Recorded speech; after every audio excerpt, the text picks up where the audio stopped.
Assalamualaikum warahmatullahi wabarakatuh. Kaum muslimin yang dimuliakan oleh Allah Subhanahu wa taala. Kali ini saya akan mencoba membahas sebuah buku yang dikarang oleh ulama besar Imam Al-Ghazali. Nama buku itu adalah Minhajul Abidin, pedoman ahli ibadah menuju Tuhannya. Nah, bab yang pertama tentang tahapan ilmu. Kata Al-Ghazali, aku katakan, semoga Allah memberikan taufik, wahai pencari jalan pembebasan dan ibadah. Engkau harus terlebih dahulu membekali diri dengan ilmu, karena ia merupakan kutub dan poros. Ketahuilah, kata Al-Ghazali, bahwa ilmu dan ibadah adalah dua esensi. Karena tingginya kedudukan keduanya, semua yang engkau lihat dan dengar tentang buku karangan ulama, ajaran guru, nasihat penceramah, hasil pemikiran, kitab-kitab suci yang diturunkan, rasul-rasul yang diutus adalah karena ilmu. Bahkan karena kedudukan ilmu yang tinggi ini, langit, bumi, dan semua makhluk di antara keduanya diciptakan. Renungkanlah dua ayat di dalam Al-Quran. A'udzubillahi minasyaitonirrajim. Allahul ladzi khalaqas samawati wa minal ardi mislahun. Yatanazzalul amru bainahunna lita'lamu anna Allah ala kulli syai'in qadir wa anna Allah qad ahata bi kulli syai'in ilma. Artinya, Allah yang menciptakan 7 langit dan seperti itu pula bumi. Perintah Allah berlaku padanya agar kamu mengetahui bahwasanya Allah Maha Kuasa atas segala sesuatu, dan sesungguhnya Allah ilmunya benar-benar meliputi segala sesuatu. Surah At-Talaq ayat 12. Kemudian Allah juga berfirman, kata Ghazali, "Wa ma khalaqtul jinna wal insa illa liya'budun." Dan aku tidak menciptakan jin dan manusia melainkan supaya mereka mengabdi kepadaku. Surat Az-Zariyat ayat 56. Muslimin, kata Al-Ghazali, cukuplah ayat ini menjadi dalil keutamaan ibadah dan komitmen menjalankannya.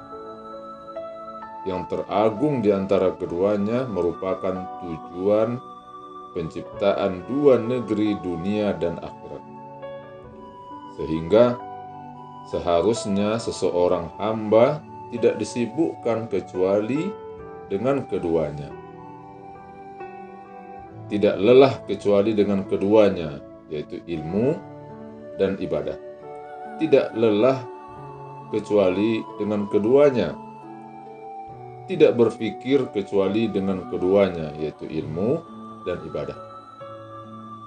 Ketahuilah, kata Al-Ghazali, bahwa selain keduanya, maksudnya selain ilmu dan ibadah, adalah urusan yang batil. Tidak ada kebaikan di dalamnya.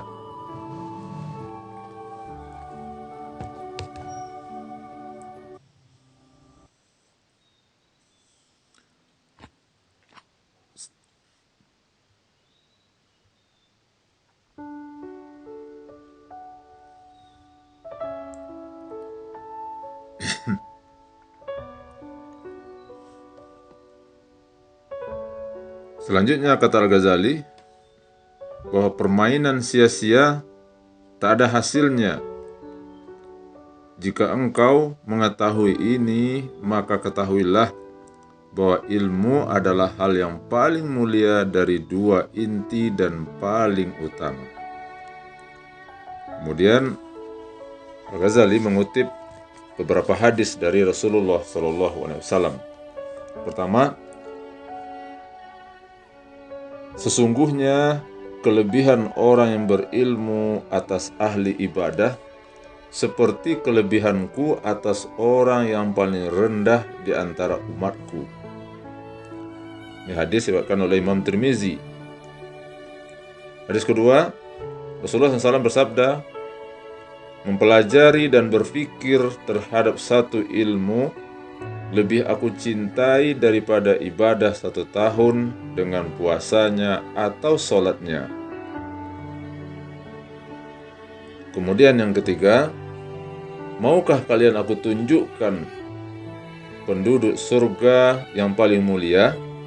Sahabat menjawab, ya, wahai Rasulullah. Beliau menjawab, mereka adalah ulama umatku. Muslimin yang dimuliakan oleh Allah. Dari sini jelas bahwa ilmu adalah inti lebih penting daripada ibadah. Namun, seorang harus beribadah selain berilmu. Jika tidak, maka ilmunya akan sia-sia belaka. Ilmu ibarat pohon dan ibadah ibarat buahnya. Kemuliaan bagi pohon karena itu asal-usulnya, namun akan berguna dan memberikan manfaat jika berbuah. Sehingga seorang hamba harus memiliki kedua-duanya, ilmu dan ibadah.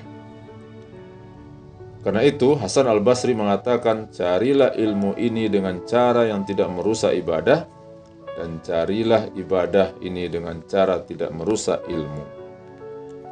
Jika menjadi kepastian bahwa seorang hamba harus meraih kedua-duanya, ilmu tetap didahulukan karena ia menjadi asal usul dan dalil. Karena itu Rasulullah bersabda, ilmu adalah pemimpin amal dan amal adalah pengikutnya. Ilmu menjadi asal dan pondasi yang diikuti, maka engkau harus mendahulukannya dari ibadah